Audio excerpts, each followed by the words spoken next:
আমি ইশরাক হোসেন ঢাকা সিটি দক্ষিণ কর্পোরেশন নির্বাচনের 2020 সালে যে নির্বাচনটি হয়েছিল সেখানে ধানের শীষের পক্ষ থেকে বাংলাদেশ জাতীয়তাবাদী দলের প্রার্থী হিসাবে আমি ইশরাক হোসেন সেখানে পার্টিসিপেট করেছিলাম, অংশগ্রহণ করে নির্বাচন করেছিলাম। অতি সম্প্রতি আপনারা জানেন যে একটি আদালতের রায়ের মাধ্যমে একটি ফলাফল এসেছে এবং সেই ফলাফল নিয়ে এখন বর্তমান আপডেটেড পরিস্থিতি জানানোর জন্য আজকে এই সংক্ষিপ্ত সময়ে শর্ট নোটিসে আপনাদেরকে এই সংবাদ সম্মেলন আহ্বান করেছি, যাতে আপনারা আপ টু ডেট থাকেন এবং ফ্যাক্টস অ্যান্ড ফিগার্স যাতে আপনাদের কাছে থাকে, সেটির বিষয়ে আজকে আসলে এই সংবাদ সম্মেলনটি আয়োজন করা হয়েছে। আমার সাথে আমার দুই পাশে রয়েছেন আমাদের বিজ্ঞ আইনজীবী প্যানেল, যারা দীর্ঘদিন এই মামলাটি লড়েছেন এবং লড়ে তার একটি আমাদের যে কাঙ্ক্ষিত ফল ন্যায় বিচার সেটি আমাদেরকে বয়ে নিয়ে এসেছেন।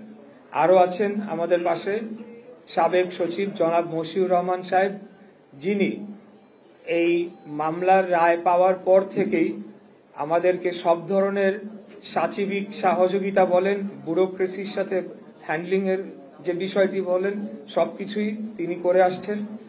নিম্ন আদালতে ছিলেন অ্যাডভোকেট রফিক ভাই, উনি সেখানে রায়ের সমস্ত কার্যক্রম থেকে শুরু করে নিম্ন আদালতের পার্টটি দেখেছেন।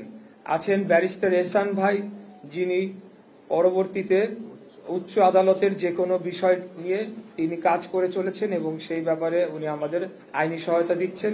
এবং সর্বশেষ আমার বাম পাশে বসা আছে অ্যাডভোকেট নুরুল ইসলাম জাহিদ সাহেব, যিনি একজন নিজেও আইনজীবী এবং নির্বাচন কমিশন, তিনি আমাদের filing lawyer by the way, এবং নির্বাচন কমিশন থেকে শুরু করে আইন মন্ত্রণালয়ে যে বিভিন্ন সময় আমাদের আইনি সহায়তা দেওয়া এবং এই কার্যক্রমকে এগিয়ে নিয়ে যাওয়ার জন্য যে প্রয়োজনীয় পদক্ষেপ নেওয়া সেটি আমার পক্ষ থেকে করে আসছে।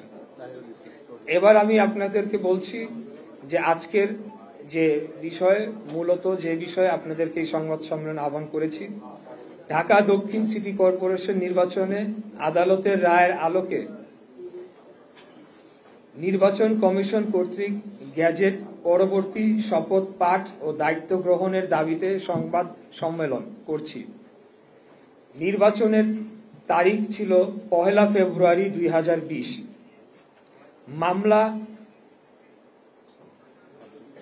মামলা সাবমিটের তারিখ ছিল 3রা মার্চ 2020, অর্থাৎ 30 দিনের মধ্যে মামলা করার যে বাধ্যবাধকতা রয়েছে সেই বাধ্যবাধকতা মেনেই তখনই আমরা মামলাটি করেছি। এবং এই বিষয়ে আপনাদেরকে একটু বলতে চাই যে কোনো সময় কোনো ক্ষেত্রে কোনো সরকারেরও কোনো কর্তা ব্যক্তি বলেছেন যে আমরা অবৈধ নির্বাচনকে বৈধতা দেওয়ার চেষ্টা করছি।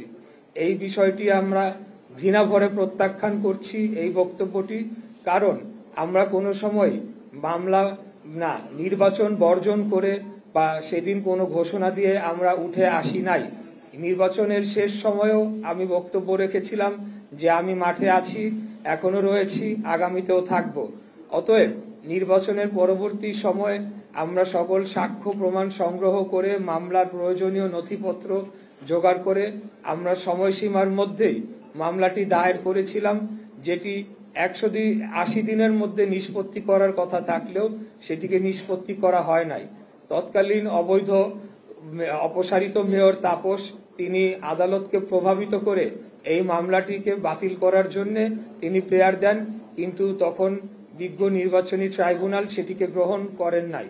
এর পরিপ্রেক্ষিতে তিনি হাইকোর্টে যান, গিয়ে মামলাটিকে দীর্ঘদিন স্টে করে রাখেন। আমরা অনেক চেষ্টা সত্ত্বেও সেখানে কোনো ধরনের কিছু করতে পারি নাই, কারণ আদালত সম্পূর্ণ নিয়ন্ত্রণে ছিল ফ্যাসিবাদী আওয়ামী সরকারের নিয়ন্ত্রণে। পরবর্তীতে আমরা মামলাটির স্টে ভ্যাকেট করে আবারও ট্রাইব্যুনালে নিয়ে আসি এবং সেখানে পূর্ণাঙ্গ সাক্ষী শুনানি, যুক্তি, তর্ক, যত আইনি পদক্ষেপ অনুসরণ করা দরকার সবকটি সম্পন্ন করে আমরা রায়টি পেয়েছি। এবং এই রায় পাওয়ার মধ্য দিয়েই সেই যে অপব্যাখ্যা করা হচ্ছিল অবৈধ নির্বাচনকে বৈধতা দেওয়া, সেটা আমরা দেই নাই ভাই। অবৈধ নির্বাচনকে বৈধতা আদালত দিয়েছেন বিচারিক প্রক্রিয়ার মাধ্যমে, সেটাকে মেনে নিতে হবে। সেটা যদি কেউ মানতে অস্বীকার করে তাহলে ধরে নিতে হবে তারা আদালতকে অবমাননা করছে। এরপরের যে বিষয়টিতে আমি আসতে চাই, এই মামলার রায়ের তারিখ 27শে মার্চ 2025। 27শে মার্চ 2025-এ এই মামলার রায়টি আমরা পাই। পরবর্তীতে নির্বাচন কমিশন কর্তৃক গ্যাজেট প্রকাশের তারিখ 27শে এপ্রিল 2025। 27শে এপ্রিল 2025 তারিখে নির্বাচন কমিশন রায়ের কপিটি হাতে পাওয়ার পর তার যে বাধ্যবাধকতা রয়েছে 10 দিনের মধ্যে গ্যাজেট প্রকাশ করার, সেই গ্যাজেটটি তারা প্রকাশ করে। এখানে আরেকটা ধোঁয়াশা মাঝখানে সৃষ্টি করার চেষ্টা করা হয়েছিল, যখন আইন উপদেষ্টা বললেন যে আমাদের কাছে মতামতের জন্য পাঠানো হয়েছে, যেটি নির্বাচন কমিশনের দরকার নেই, তারা স্বাধীন সাংবিধানিক প্রতিষ্ঠান। পরক্ষণেই তিনি বললেন যে কিন্তু আমাদের মতামত না নিয়েই তারা গ্যাজেটটি করে ফেলেছে। এখন গ্যাজেটটি বা আইনি মতামতের জন্য যে ফাইলটি 5 দিন যাবৎ তার টেবিলে পড়েছিল, সেই বিষয়টি কিন্তু উল্লেখ করা হয় নাই। দ্বিতীয়ত, এখানে নির্বাচন কমিশনের একটা বাধ্যবাধকতা রয়েছে, রায়ের পূর্ণাঙ্গ কপিতে স্পষ্ট লেখা হয়েছে 10 দিনের মধ্যে গ্যাজেট করতে হবে, না হলে তারা কন্টেম্পট অফ কোর্টে পড়ে যেতে পারে। কিন্তু যখন জনগণের সামনে এভাবে উপস্থাপন করা হবে, জনগণ কিন্তু সেটাকে ভিন্নভাবে দেখবে যে আচ্ছা, আইন মন্ত্রণালয়কে হয়তো তোয়াক্কা না করে কোনো ধরনের প্রভাব খাটিয়ে নির্বাচন কমিশন থেকে গ্যাজেট করানো হয়েছে কিনা, এই ধরনের একটা চিত্র দেওয়ার চেষ্টা করা হয়েছে, যেটা অত্যন্ত আমি বলবো দুঃখজনক। নির্বাচন কমিশন একটি স্বাধীন সার্বভৌম প্রতিষ্ঠান, তারা আপন গতিতে তারা নিজ সিদ্ধান্তে কাজ করে চলেছে, এই ব্যাপারে আমাদের কোনো কিছু বলার নেই। এখন সর্বশেষ যে বিষয়টি বলতে চাচ্ছি, গ্যাজেট প্রকাশের 20 দিন হয়ে গিয়েছে, এখন পর্যন্ত আমাকে শপথ গ্রহণ করানোর জন্য কোনো ধরনের পদক্ষেপ বর্তমান সরকার নেয় নাই, যেটি কিনা তাদের এখতিয়ারে পড়ে। বর্তমান সরকার বলতে স্থানীয় সরকার বিভাগকে বোঝানো হচ্ছে, যেখানে নির্বাচন কমিশন থেকে এই নির্দেশনাটি গ্যাজেট সহ স্থানীয় সরকার বিভাগে অর্থাৎ স্থানীয় সরকার মন্ত্রণালয় বরাবর পাঠানো হয়। পাঠানোর পর তারা আরেকটি যে কাজ করে, সেটিকে আইনের দৃষ্টিতে অনেকেই বলেছে এটি বেআইনি, সেটি হলো তারা পাল্টা নির্বাচন কমিশনকে চিঠি লিখে সেখানে একাধিক একটা রেফারেন্স দিয়ে বলার চেষ্টা করে যে এখানে আপিল করবে কি না। অথচ নির্বাচন কমিশন কিন্তু তার যে আইনজীবী প্যানেল রয়েছে, তার যে বিজ্ঞ আইনজীবীরা রয়েছেন এবং তার যে প্রক্রিয়া রয়েছে, সেটি সম্পন্ন করে পূর্ণাঙ্গ কমিশন মিলেই কিন্তু সিদ্ধান্ত দিয়ে গ্যাজেট প্রকাশ করে ফেলেছে। অতএব এখানে স্থানীয় সরকার মন্ত্রণালয় কি নির্বাচন কমিশনকে অলমোস্ট নির্দেশনা দিতে পারে কিনা, সেই বিষয়টি এখন প্রশ্নে চলে এসেছে। তো এখানে আমরা দেখছি যে নির্বাচন কমিশনের উপর ইতিমধ্যেই এই সরকার এক ধরনের হস্তক্ষেপ শুরু করেছে, এবং সেটি আগামী জাতীয় নির্বাচনের আগে কি ধরনের প্রভাব ফেলতে পারে সেটা নিয়ে জনগণ এখন শঙ্কিত হয়ে পড়েছে। এদের এই বর্তমান যে অন্তর্বর্তীকালীন সরকারের যে উপদেষ্টা পরিষদ রয়েছেন, এই উপদেষ্টা পরিষদের অধীনে একটি সঠিক, সুস্থ, নিরপেক্ষ জাতীয় নির্বাচন অনুষ্ঠিত হতে পারে কিনা সেটা নিয়ে জনমনে এখন শুধু সন্দেহ না, তারা এখন স্পষ্টতই দেখতে পাচ্ছে এটি সম্ভব নয়। আর আরেকটি যে কথা বলতে চাই, যে সেই ব্যাপারেও নির্বাচন কমিশনও পাল্টা উত্তর দিয়েছে যে তারা সম্পূর্ণ আইনি ব্যাখ্যা দিয়ে কোন কোন গ্রাউন্ডে কিভাবে তারা এই সিদ্ধান্তটি নিয়েছে এবং গ্যাজেটটি প্রকাশ করেছে।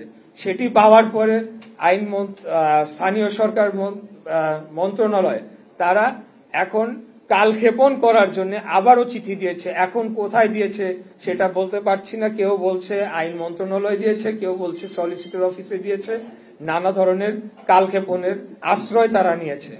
এটির মধ্যে দিয়ে স্পষ্টতই বোঝা যায় যে একটি সরকারের ভেতর একটি সরকার রয়েছে যারা এখন দলীয় আচরণ করছে, তারা একটি বিশেষ দলকে সুবিধা দেওয়ার জন্য তাদের পলিসি অনুযায়ী তারা কাজ করে চলেছে। কারণ এর মাঝে আরেকটি ঘটনা আপনারা দেখতে পাবেন যে এনসিপি থেকে একটি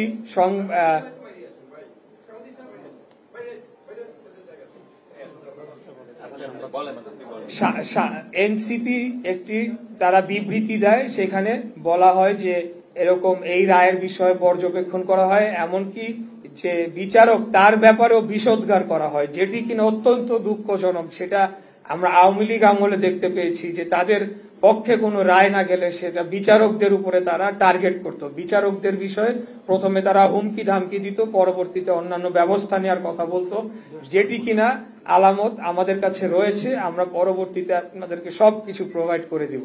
তো আমার প্রশ্ন হচ্ছে যে এনসিপি যদি গণ অভ্যুত্থান পরবর্তী সরকার বা গণ অভ্যুত্থানের ফসলের সরকার হয়ে থাকে, আমি ইশরাক হোসেন, আমি কি শেখ হাসিনার পক্ষের কেউ ছিলাম, নাকি শেখ হাসিনার বিপক্ষে আন্দোলনটাও কম করেছি, নাকি শেখ হাসিনার মধু খেয়ে আমি রাজনীতি করেছি, সেটার জবাব জনগণ জানে কিভাবে দিতে হয়, এই সরকারকে প্রয়োজন সম্মত দিয়ে দিবে।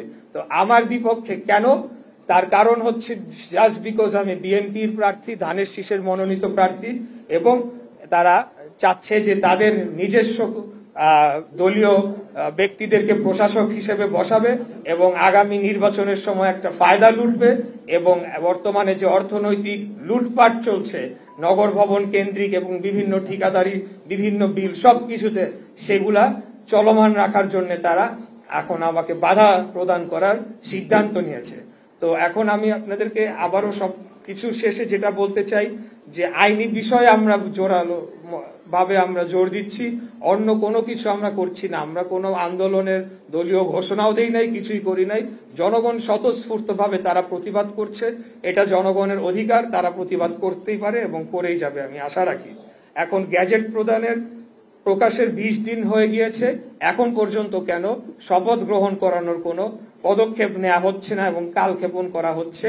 এই বিষয়ে আপনাদের কাছে প্রশ্ন রাখলাম এবং আমি এটার মাধ্যমে রেকর্ড রেখে দিলাম যে আমরা শপথ নেওয়ার জন্য প্রস্তুত এবং আমরা চিঠি প্রদান করেছি। এখানে আপনাদেরকে কিছু কপি দেওয়া হয়েছে, একদম আমার চিঠি, গ্যাজেট এবং পুরো আইন, পুরো রায়ের কপি, সবকিছুই সরকারের বিভিন্ন দফতরে আমরা রেজিস্টার্ড পোস্ট এবং রিসিভড কপি দিয়ে আমরা দিয়ে এসেছি। এই জিনিসটি আপনাদেরকে অবহিত করার জন্য আজকে এই সংবাদ সম্মেলনটি আমরা করেছি। আমি আপনাদের সকলকে আবারও ধন্যবাদ জানাচ্ছি। অত্যন্ত ধৈর্য সহকারে আপনারা আমার সংবাদ সম্মেলনটিতে অংশগ্রহণ করেছেন, স্থান সংকুলন হওয়া সত্ত্বেও, এবং এই স্বল্প সময় যে আপনারা এসেছেন সেটার জন্য আপনাদের কাছে আন্তরিকভাবে কৃতজ্ঞতা প্রকাশ করছি। ধন্যবাদ সবাইকে। আসসালামু আলাইকুম।